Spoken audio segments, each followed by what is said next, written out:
Manda chet el, nimaga bog'liqlik, nimaga men har doim kutaman, onamda bo'lgan narsa turmush o'rtog'im bilan bo'lyapti. Har doim nimagadir kutganman-da men. Вот o'shanga men siz birinchi mana shu mavzuni aytganingizdan keyin, bog'liqlik deganingizdan keyin men srazu manda shunaqa tushuncha teng kutuvlarga.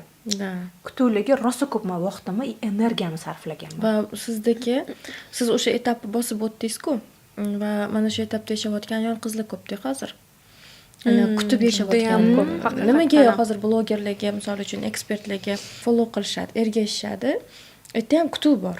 Ya'ni siz kelajagini yashab beryapsiz. Shu kuzatish orqali ularda kutuv bor, balkim shunaqa bo'ladi. Maza qiladi o'shani. Natijasizda ularga. Mana shu etapga kelish uchun nimani stop qildingiz?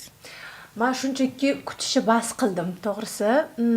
O'sha fokus vнимание deymiz-ku, nimaga men hozir kutyapman? Davay mana shu kutishga sarflayotgan energiyamni men ilmga sarflay dedim o'sha payt o'z ustimda ishlashga. Rostdan ham fokus faqat o'zimga qaradik. Atrofdagilarga eng qizig'ichi, bilasizlarmi, o'sha bolalarim adasini kutishim natijasida shunaqangi bizda ayriliqlar bo'lgan, shunaqa hodisa bo'lgan.